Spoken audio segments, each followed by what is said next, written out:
I wanna have a little internet chat with you over the internet. Okay. Yeah, this will be fun. Uh, I want to talk to you about voting. Is it too political? That's a, that's extremely political. That's the Yeah. most political thing you can do is to exercise your vote. It's a very. I mean, maybe running for office is a little bit more political, but voting is, I would say, a type of conversation, right? Like we're having a conversation right now. Voting is how we have a conversation with our representatives.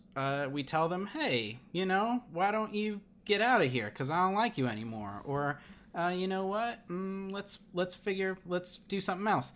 So I think the reason I want to talk about voting is because it's kind of the bedrock of democracy. It's kind of what gives government its legitimacy to a certain extent. Yeah, that is true. If you're a voting type, then you could feel like you have a say in things. Sure, yeah. And if you are not a voting type, then that's certainly your decision. Some countries do have mandatory voting, but I think abstaining is a type of vote. It's certainly the easiest type of vote. And if you don't believe in government or you don't believe that anyone represents your views, then that's a valid choice, I'd say. Yeah, a vote for nothing. But according to some, a vote for nothing is the vote for the other guy, whoever they don't like. Well, I think there is a thing where I think it makes sense in some cases to vote strategically because of the system we have, because of our first past the post presidential system. It makes a little bit more sense to vote for the person who you think is going to beat the person you hate than to actually vote for the person that you like the most. And that you could say, that's selling out, or that's, being disingenuous, or that's spoiling the vote. But I mean, it's voting strategically. It's being pragmatic. So I think what it comes down to is that's the system we have currently. Is that the best possible system? Hell no. Uh, what are your thoughts? I don't really vote. I'm going to say that. I haven't really thought too deeply about it because I don't vote. Because I don't think anyone is qualified to run a nation and to be in power of that, that high of a power. The only time I really did care about it was when Ron Paul was running for president. That was the only time that I felt a candidate was worthy of my vote. And I felt like he stood for something that other candidates just don't stand for. I think it's important to vote for people who you believe in. I think it's important to have standards for who you vote for. So, yeah, that's good. What I want to I want to address a lot of things about voting, a lot of things, because, like I said, like voting is a way that we engage with our government and a way that we tell our government what it should and shouldn't do. Aside from calling your representative, putting a different representative in office is a way to engage. And there are so many things that happen around voting and because of voting and because of the systems that we have that, there are so many different ways that you can perhaps argue that the government isn't as legitimate as it could be if we had a better system of voting, right? Because of voter suppression, government can eliminate certain people who it thinks aren't going to vote the way that they would like it to vote. Thanks to gerrymandering, instead of voters choosing their representatives, the representatives get to choose which voters they want. And the Electoral College is its own big handbag of what the fuck. I don't know if you're going to bleep that, but I really want to get into the Electoral College because it's it's such a juicy ball of just how do we have this? Why is this our system for electing the leader of the free world here in America? So where do we go from there? Like, what we need I want to ask you, we need to, in the future, really need to come up with like an outline and do some research. We've been saying that since the beginning, but we just haven't done that. We're just winging it every time. Just flying by the seats of our pants here. I want to ask you, why do you think we have the Electoral College? What rich history is in your mind that you remember from civics class or social studies about the reason behind the Electoral College? There was nothing to remember from civics or social studies in school because it wasn't taught in school. It was mentioned, and then you vote for the president and the Electoral College decides the president. All right, moving on. It was never explained why that was the case. But from my understanding, from the light reading that I've done and some of the podcasts I've listened to, the Electoral College, ideally, when it was put into place, was meant to be a safeguard against, first of all, the rule of the majority, where you have, 51 million people vote for one guy, but 51,000,001 vote for another guy. Well, then that's kind of stupid.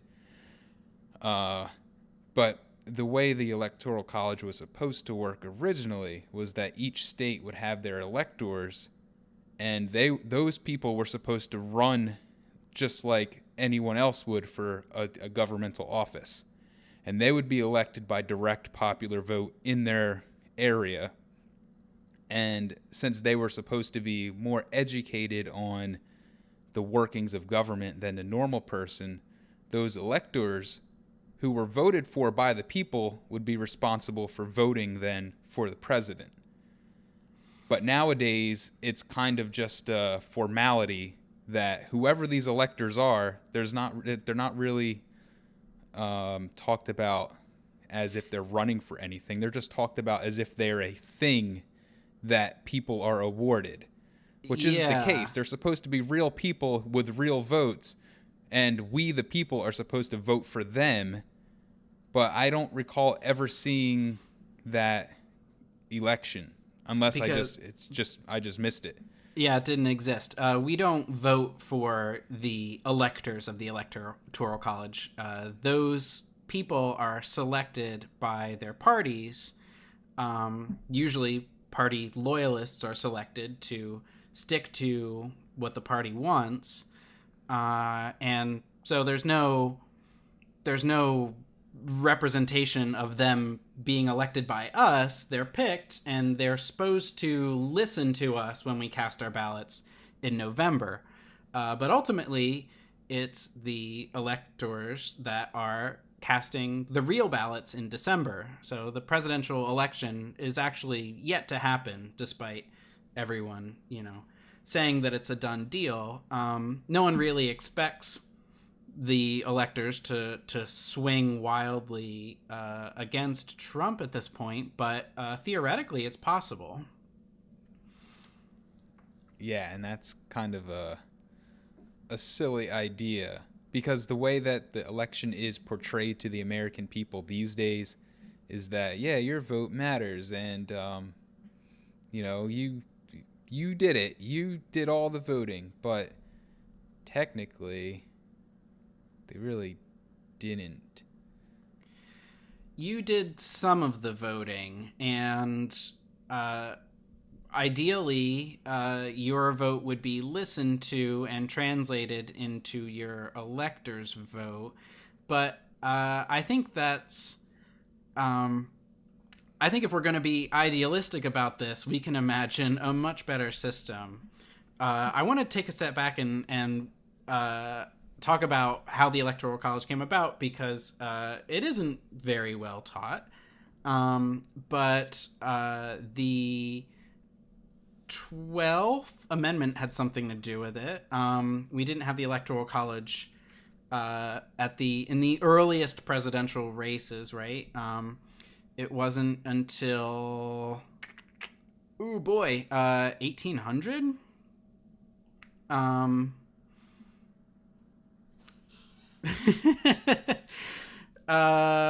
maybe some clever editing while I figure out exactly. Okay, the 12th Amendment was proposed in 1803 and ratified in 1804.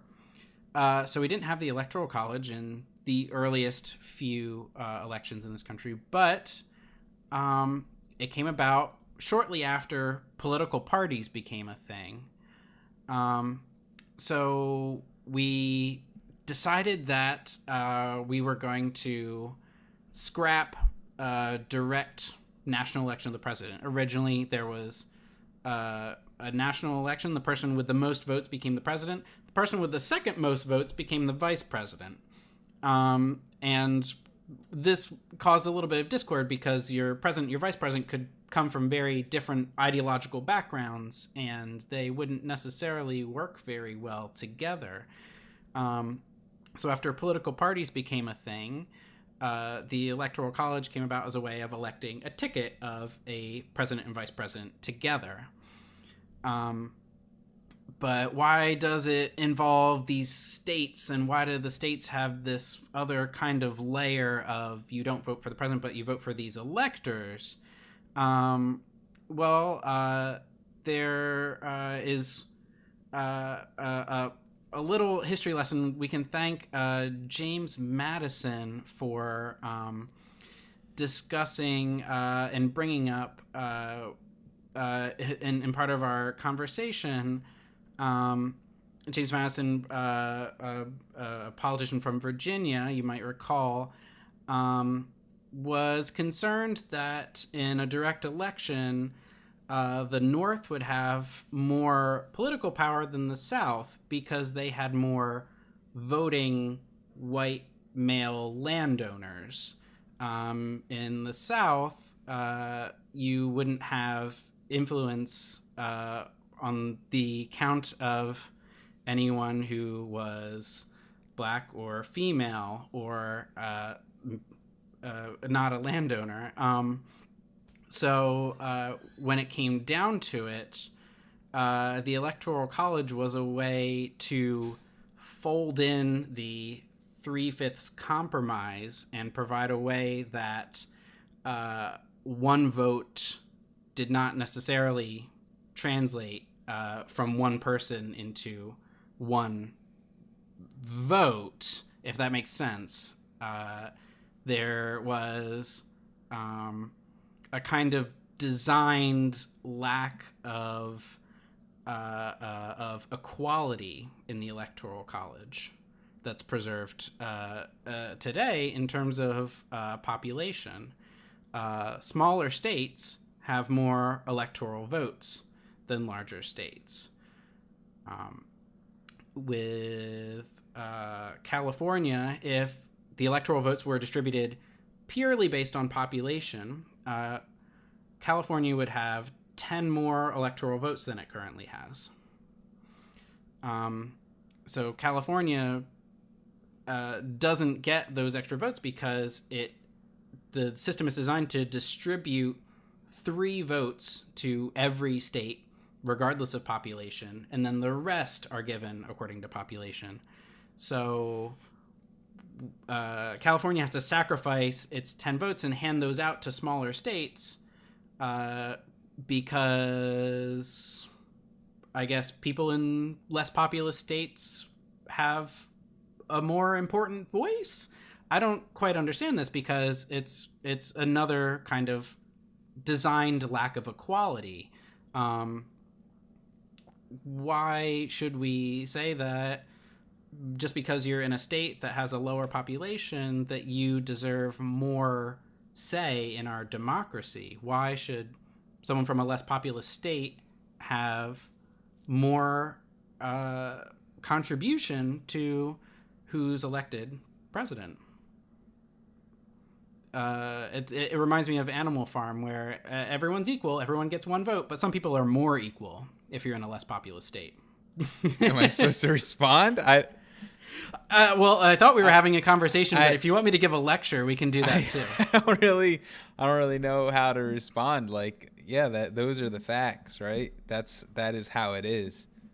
That is the system as it has evolved today into a convoluted mess where things just don't make sense, which is kind of the way the entire government works. It's a whole convoluted mess that doesn't make sense. And we, the people, are left to, suffer by its hand. Even if we don't feel like we're suffering, we're still part of this system that's all screwy, right? And then when our president gets elected and, the majority of the votes went to this other person, but, because of the Electoral College, now this guy won.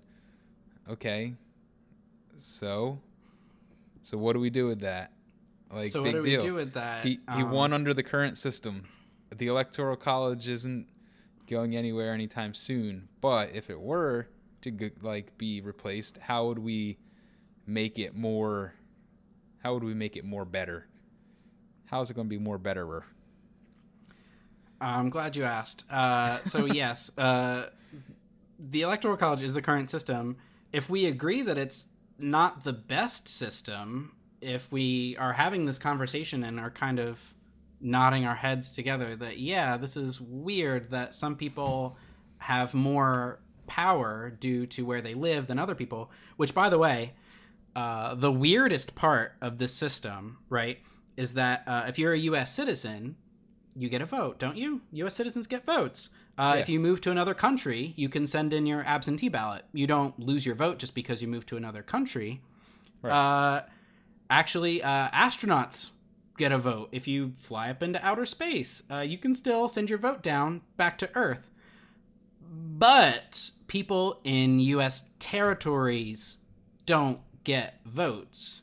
People in Puerto Rico, Guam, U.S. Virgin Islands, they're U.S. citizens, but they don't belong to a state, so they don't get a vote. Because the votes have to get filtered through the states. So if you're living in another country or if you're living in outer space, your vote gets filtered through your state. But if the U.S. owns a piece of land that's not a state, suddenly your vote gets cut off. How does that work? You can live in space and get to vote, but if you live in Puerto Rico, you don't? What is that? Well, I guess if people move to Puerto Rico, they got to know what they're getting into. And I feel like there's a whole separate issue with that, with U.S. territories and occupying land and becoming states and taking over the world, Pinky in the Brain type stuff. Like, yeah. So I don't see the big deal. Like, they're not states, so they don't get the vote. End of story. Well, clap your hands. Do that thing where you. We could call at the end of the story and say that for some reason, being in a state is what matters, but it doesn't, because you can be in outer space or you can be in a different country and still get a vote. So it's not. It's because the U.S. territories are this weird twilight zone of not a state but not the U.S., that their votes, their political say gets cut off. So why does it have to be the states that the votes get filtered through? Why can't you just prove that you're a U.S. citizen and then you get a vote? So I think my starting point for devising a new system is, if you're a U.S. citizen, you get a vote in national elections. That's a reasonable starting point, right? Okay, so you're a U.S. citizen, even of a territory. Sure. Then you get to vote in the presidential election. Yeah. But what power would the president have over territories? Like, aren't territories already kind of self-sufficient little governments in themselves? You could say the same thing about states. The president has the same power that he has over territories as he does states, right? He's the president, and they're part of the U.S. Perhaps maybe we're asking the wrong question then, or stating the wrong things about the president. Like, why should the president have power over individual states? Like, there's a lot in there to to unwrap if we wanted to go that route. Yeah, let's stick to the Electoral College. Yeah, for Electoral now. College. Electoral College. Electoral Um, College. All right, so every U.S. citizen gets a vote, regardless of if you are a citizen of a state or of a territory or a citizen of outer space. I would say that's outer a space reasonable of America. I would say it's a reasonable starting point for a new system. Let's talk a little bit more about the current system that we have, because I think one of its biggest criticisms is that the presidential candidates can safely ignore large swaths of the country. Yes. We can safely ignore what's going on in California, what's going on in Texas, what's going on in. I'm just gonna lump a whole lot of the Midwest and the Mountain Time Zone in there, just because I think Colorado was the only swing state in this election out west of the Mississippi. So what we saw was that the candidates spent 57% of their time in Florida, North Carolina, Pennsylvania, and Ohio. 57% of their events were just in 4 states. So why do states that have roughly the same number of Democrats and Republicans, why should they be selected as the states where candidates address their local issues? We should be addressing issues that are all over the country and not just in a handful of states. Yeah, but then that's not good politics, though. Like, here's an argument that I'm sure you're familiar with. Like, we can say we want to change the Electoral College all we want, but if we did that under the new system, there's going to be new rules under the new system. It'll be like changing the rules of a game, so you'll just play the game differently. So whatever, like, in the Electoral College, they focus most of their time in a few highly important states under this system. But who's to say if we changed it to some other system, they would just focus in a few other important states under that system? Even if it's not designed, if you do your best to, like, try to make everything perfectly even and spread out and whatever, I feel like there's always some unintended consequences where it's going to be like, if I just, spend my time here, then I'm more likely to get this. Politicians are, for as much as we say they're not, they are pretty smart people. They know how to get things done for them and to get elected. Like, that's what they're the best at, getting elected. That's certainly the test that you have to pass in order to be a politician, is you need to be good at getting elected. You don't really need to be good at governing as much as you do need to be good at getting elected. I think it's a fair point. When we design this new system, it's going to be a different game, but politicians are still going to play the game, right? If we say that one person, one citizen gets one vote, then we might have a lot of time spent where there are a lot of people, namely urban areas, namely places where people tend to gather. But that's already what happens. When we say that a lot of time was spent in Pennsylvania, 54 campaign events this past electoral season. The only state that had more campaign events was Florida, with 71 campaign events. But still, those 54 campaign events were mostly in Pittsburgh and Philadelphia. There wasn't a lot that happened in between those two cities. So it's already a game that the politicians are playing, where they visit places where they can talk to the most people. It just happens to be that we're ignoring all of the people in California and all the people in Texas and all the people in other cities that don't live in swing states. So, yeah, I think that we should address people where they live. I think it's a fact of expediency that when you're trying to deliver your message to as many people as possible, you're going to want to visit areas that have a lot of people. So I don't think I think your criticism applies to any system that we could possibly devise. We're not going to devise a system where politicians visit every single person who lives in Nebraska. No offense to anyone who lives in Nebraska, but it's just not an expedient use of a politician's time. Yes, people matter. Getting the most people on your side is always going to be better than getting the least people. And I guess they also figure that if they go to these major cities where a lot of people are in the swing states, and they go to places that are going to get them the most media coverage, they're going to reach those other people anyway, just indirectly through the news media and through word of mouth and social media and all this other good, happy stuff.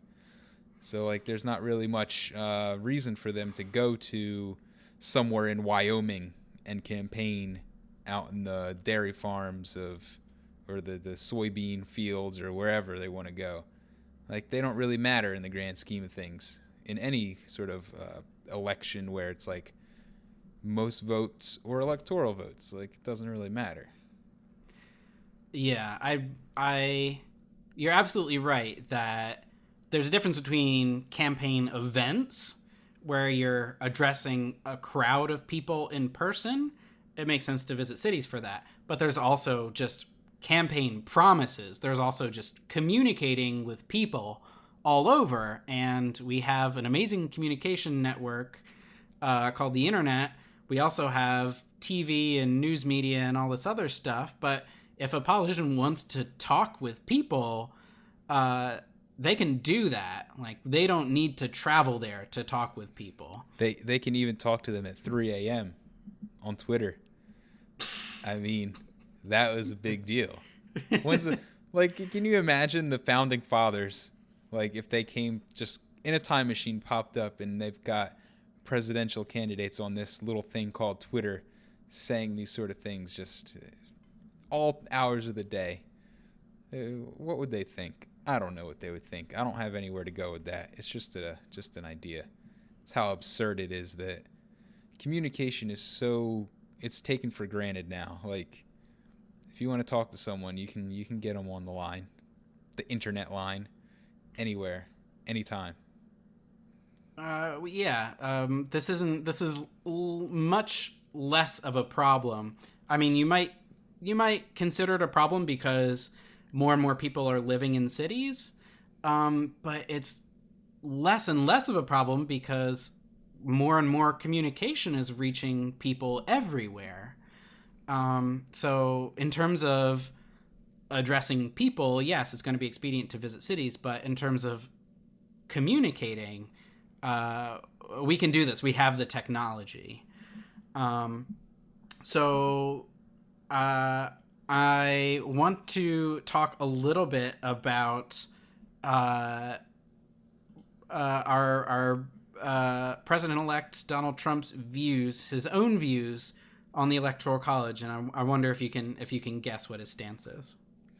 I probably should already know, but his stance is probably something like, it's okay because I won, but if I didn't win, then it wouldn't have been okay.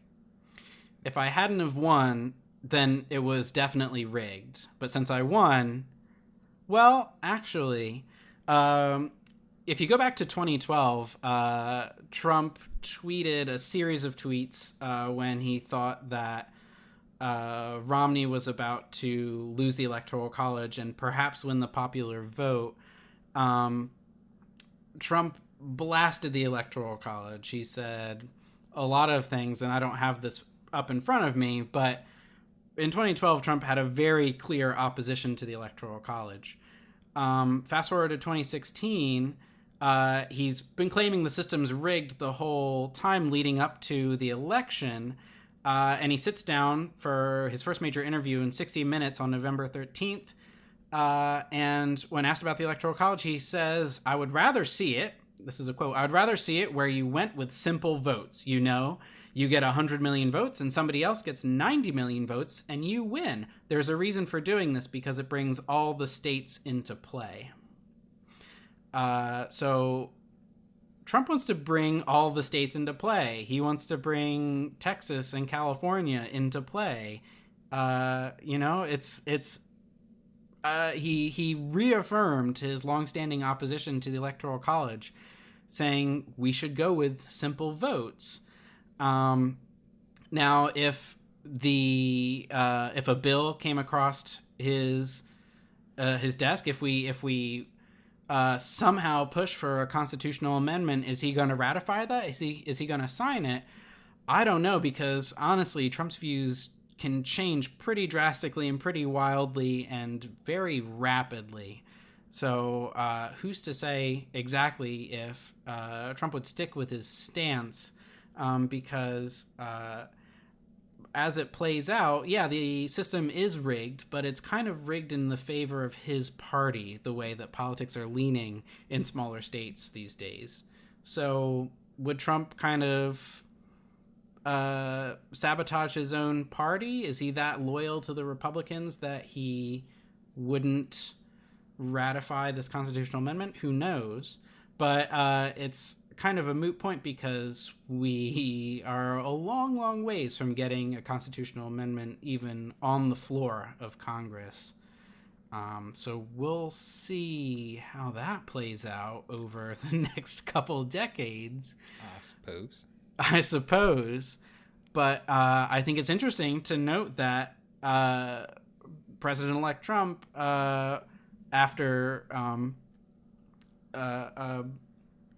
winning according to the Electoral College, which I guess we'll see if he's actually won on December 19th, but after winning, quote unquote, in this system, he's still against it. He's still sticking to, yes, it's rigged. Yes, it's unfair.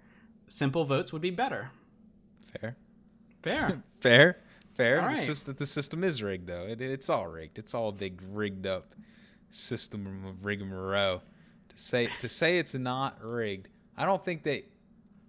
See, I don't know like all the background of his saying the system is rigged. The system is rigged.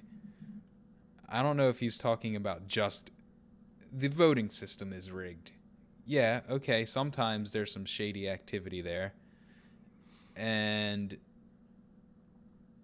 overall, the American political system is rigged because certain people are, kept out and certain people are kept in, and the media plays a whole big part in it.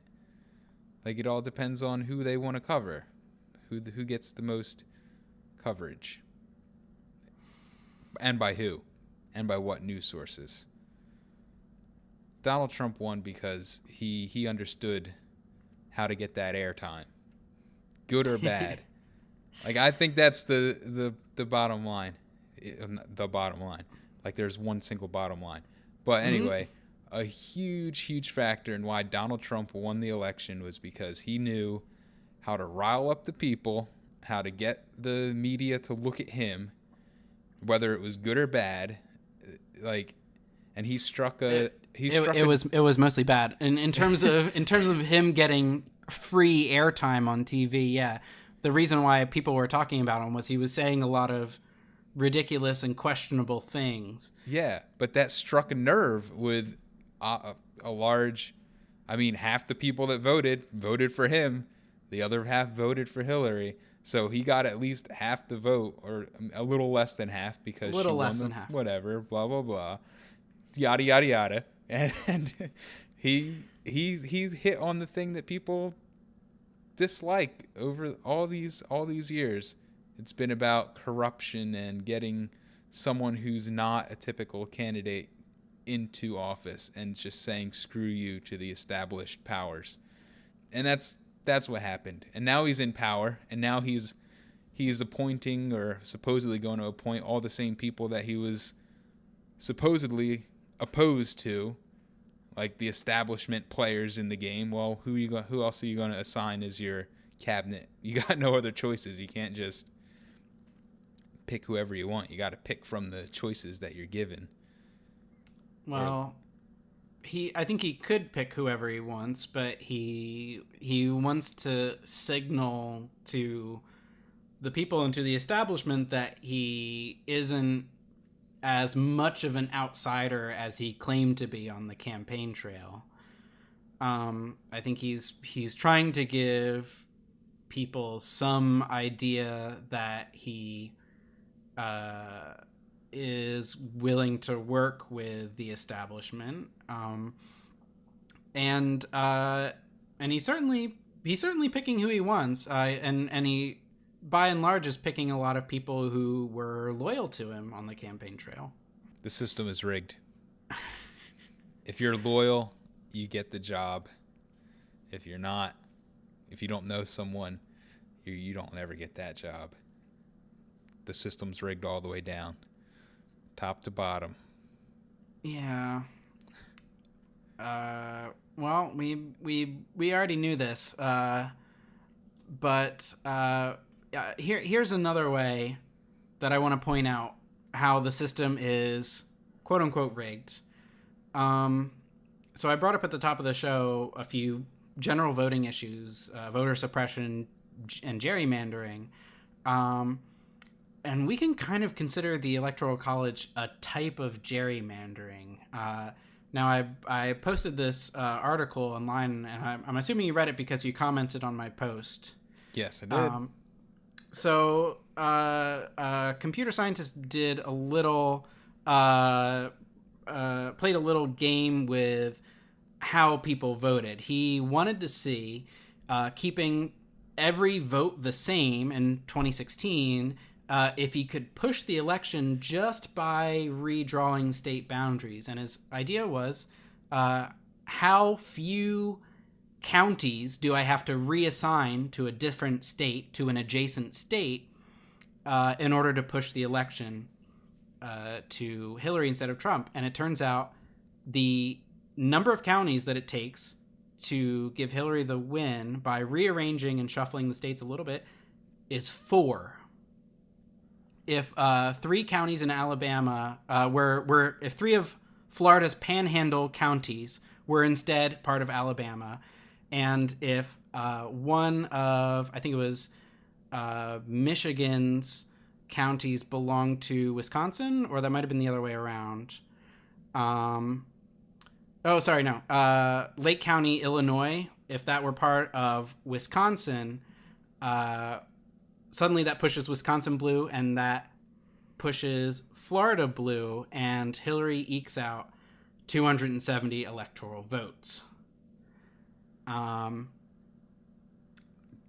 Electoral College is another kind of gerrymandering to an extent. It changes how voting works just because the boundaries are drawn a certain way. Yeah, but they're the boundaries of states that have been established for, in most cases, a long, long time.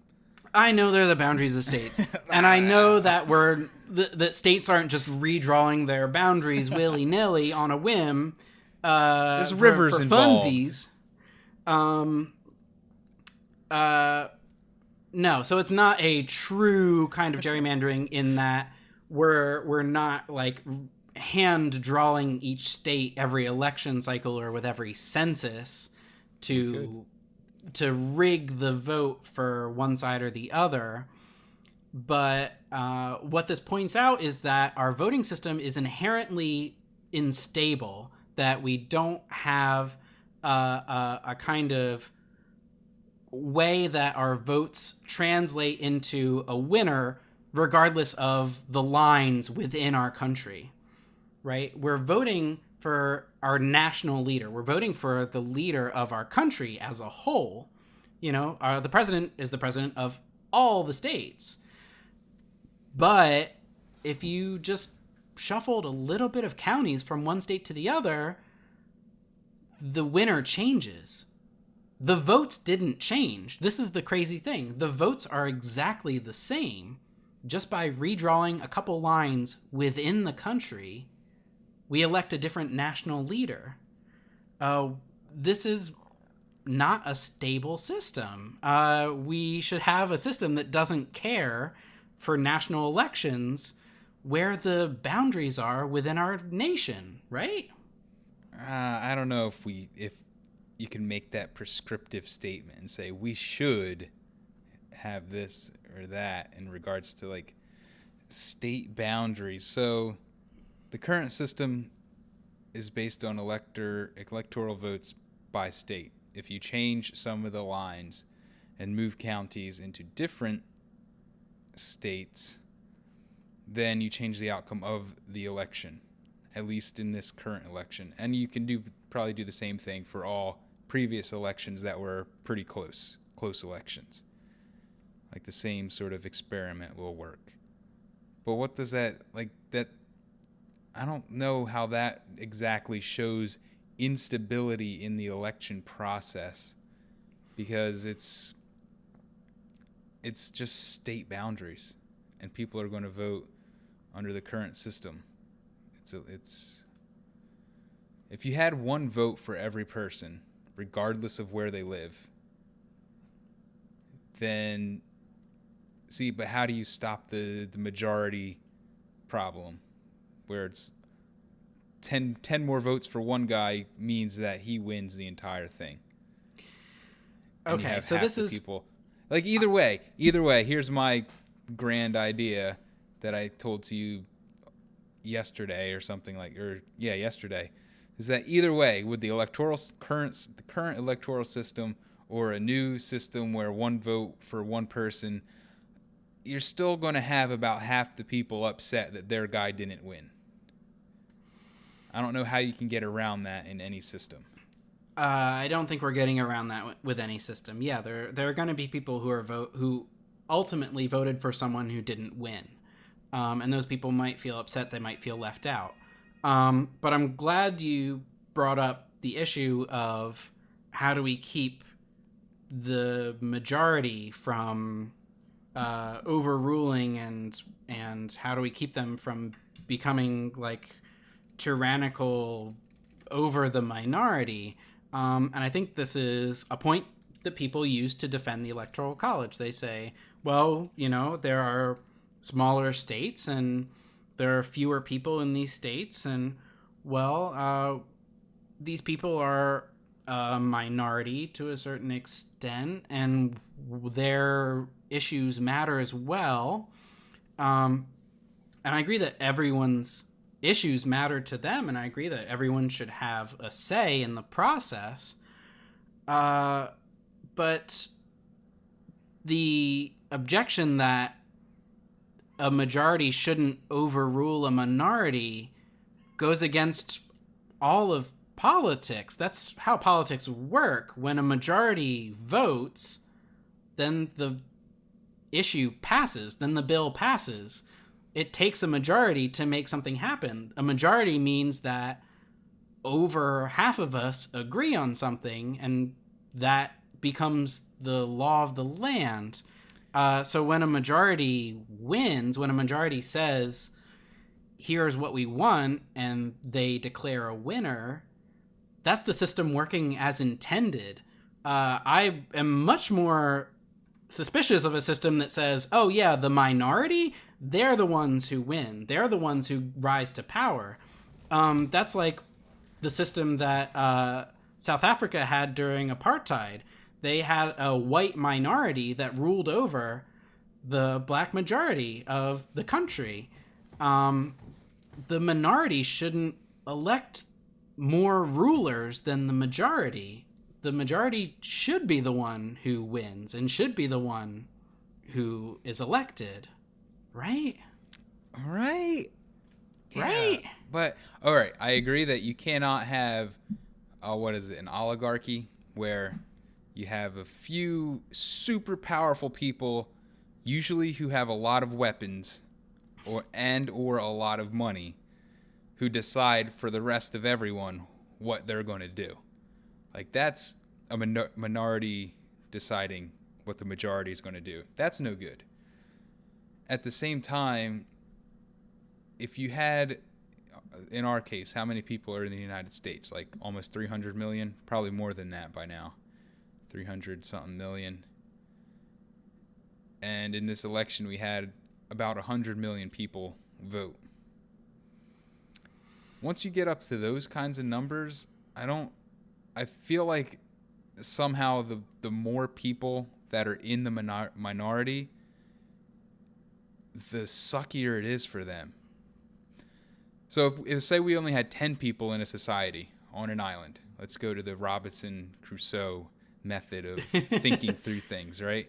All right, let's start with a completely unrealistic but easy scenario to think of. Yeah, because in the smaller scale, a direct democracy makes more sense to me, because those 10 people have the opportunity to get together and discuss whatever issue it is that they're having, and then put it to a vote. And if the minority loses, well, they still know these 10 people, and beforehand they probably had the time and the wisdom, hopefully, to negotiate like terms of whatever it was they're about to vote on. Because there's only 10 of them. It's easy to have a conversation or between 10 people. But when you've got 100 million people, all from insanely different backgrounds, like everyone's a unique snowflake, right? So I think that's a negative term I shouldn't use. But anyway, I mean, as long as you're using it in a positive sense, as long as you're not like using it as a pejorative to criticize people on Tumblr, I think you're fine. Yeah, you unique snowflake, you. And so no, not in that sense. But everyone is unique, and when you have 100 million people, it's pretty difficult to get all of them in one room and all like talking to each other. And then the direct democracy doesn't really have the same effect because there's just too many people to have any real dialogue about it. And that's where the elected representatives are supposed to come in and say, all right, we'll break it down into smaller units where you have the counties and the states and the whatever, and they have their elected representatives, because presumably those people that voted for them were able to go to town meetings and, state meetings and whatever up the chain. And now those elected representatives are supposed to represent the people that voted for them, when in reality, currently they seem to more represent themselves and who was loyal to them during their campaign, or who gave the most money during their campaign. They're not really representing the people that elected them anymore.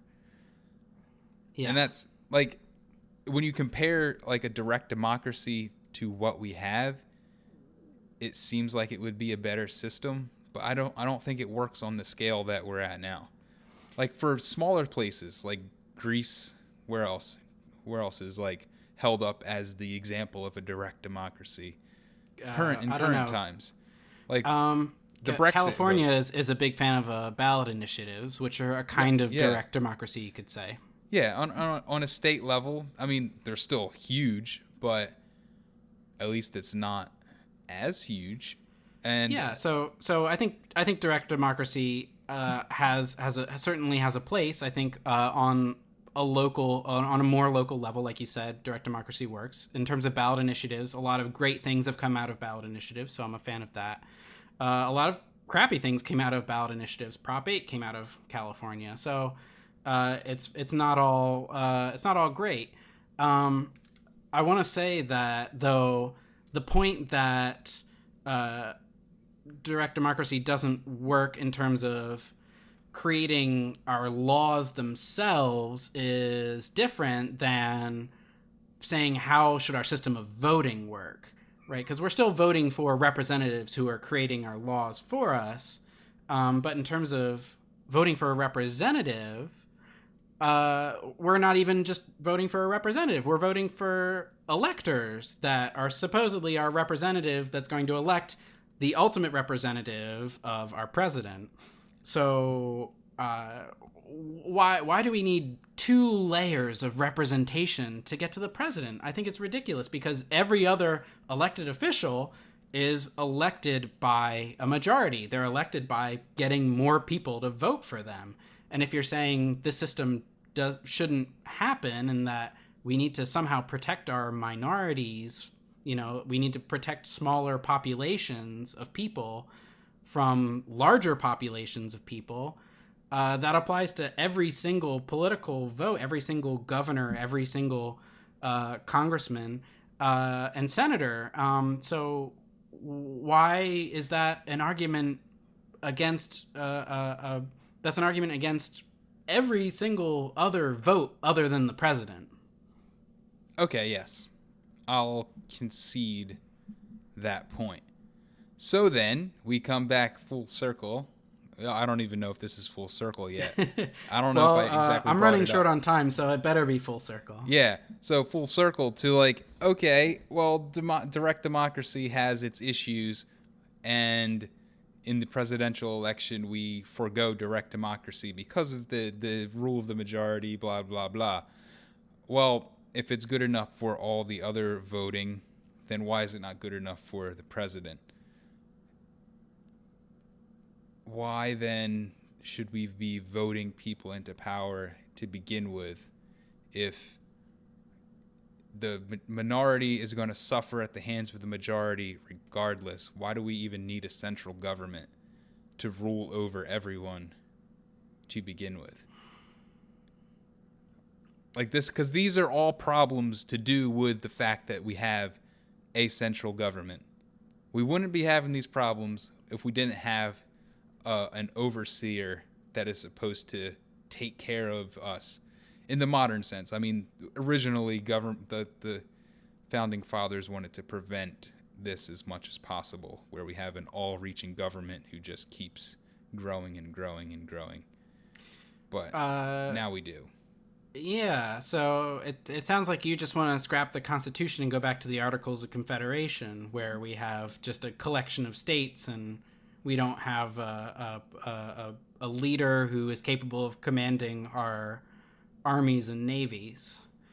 So yeah, I mean, I think that we came to the Constitution because we feared being powerless against a more organized military foe. Well, hold on for a second, because see, that is the spot where I kind of see the point of having a central government is only for that reason. So you have a whole bunch of states. Now we have 50 states. All the states can't have their own armies and navies and blah, blah, blah, blah. But having one central governing body that says we are the collection of these United States and we have the power to negotiate with other countries in the world. All right, that's fine, because that just makes it easier than having 50 individual little countries in the United States who all have to compete in the global market or whatever, however you want to say it. But having that army and navy and all that stuff, and then using it offensively and using the government to enforce our will on the entire world, and enforcing the federal government's will on the states and the people in the states, that's where things are not so bright and cheery. Having a central government is fine. I don't like saying that it's fine, because it always leads to this. You put someone in power over a whole bunch of other people, this is how things are going to go. They're going to take it to the logical conclusion, which is, hey, I can take your stuff and give it to other people, and I can go and invade other countries and do whatever I want now, because I'm the government. I'm the government. I'm the government. Listen to me. I'm the government. I do what I want. I'm the government. Yeah, I'm part of the government. I am the law. Yeah. Well, yeah, I'm glad that our military leader, our commander-in-chief, isn't the law. I'm glad we don't elect a dictator. Actually, Yeah. on that point too. Funny idea. So the same people that were angry at Obama, like saying, "Oh man, Obama has all these powers. He kills people with drone strikes and he orders us into Syria, and Obama is the worst president ever." Like those same people are now suddenly okay with Donald Trump having that same exact power. You don't hear them saying, "Oh, Donald Trump has the power to kill U.S. citizens with drone strikes." No one's saying that, but he does, just like Obama and Bush and everyone. Well, not everyone before him. That kind of started with with George Bush, and then Obama just was like, "Oh, sure, I'll take that power." And now Donald Trump has that power to kill us with drone strikes if he so chooses, because we're suspected terrorists. Oh my goodness. Well, on that note, I'm just going to crawl into my bunker and stay there for the next 4 to 8 years. I'll see you in the future, I guess, because I'm legit terrified now. Thanks for that, Ryan. Thanks, Oh, wait a minute. So all the people up to this point, all the people that are terrified that Donald Trump is going to take away their rights as LGBTQIA or, you know, whoever, what other groups, you know, minorities are afraid of Donald Trump taking away their rights. They really should be more afraid of Donald Trump having the power to say, that guy's a suspected terrorist. Let's go kill him right now. And his whole family. Let's do it. Big league. We got to take him out.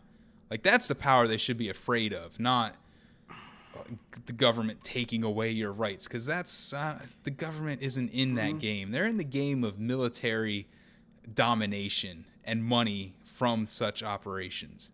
Well, That's what I think they want. I think Muslims have reason to be afraid that they'll be targeted as terrorist suspects. I think immigrants, whether legal or illegal, have reason to be afraid that it'll be harder to move across the border with Mexico.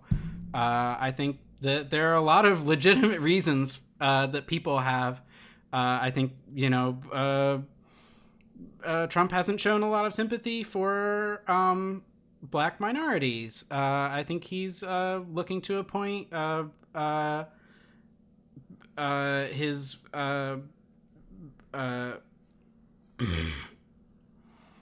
that one guy. Sessions, Sammy, I forget his name. This whole part's shit. But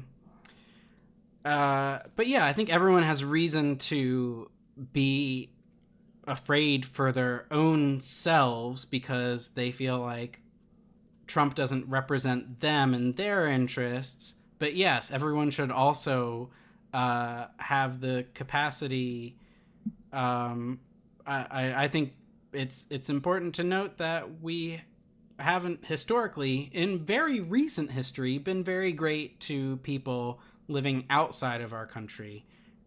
That there's a reason why people think we're kind of terrible, and it's because we kind of are, because we kind of kill people with flying death missiles from the sky. Yeah, so that whole innocent until proven guilty thing only works within our borders, really. And even then, sometimes it doesn't. And even then, sometimes it's not that perfect. Yeah. Well, now that we're all scared out of our minds, I think there's some hope to be had that we're talking about these issues, that they're important issues, but we're talking about them, and that hopefully people are listening. Hopefully our politicians know that these are serious issues, and that they get their legitimacy from us, from our votes. So a more direct system of voting can only make their mandates that much more legitimate. So that's my pitch to government. Hey, government, you want to be legitimate? Why don't you directly vote for a president instead of this whole Electoral College first past the post mishmash? Why don't we have an alternative vote? Why don't we have instant runoff voting or approval voting? There are so much better systems that work without spoiler effects that can make our government more legitimate and more representative of who we actually are. Or or we can bring back the birthright. We can bring back the lineage of presidencies. So Donald Trump's son should be next in line for president. Sure. That avoids the whole problem of who should vote and whose votes matter, because no votes matter. It's all up to God and who's in power. How about that? Okay, well, this conversation has a ways to go. I feel like we're going to have more to talk about with government and voting and and how whack our system is. Eventually, we'll get this more into a cohesive argument session, like an outline. Sorry, everyone, if you're listening to these early episodes, but yeah. Oh well. It is what it is. We're just two dudes with attitude. Two rude dudes with attitudes. And on that note, gotta go. Bye. Bye.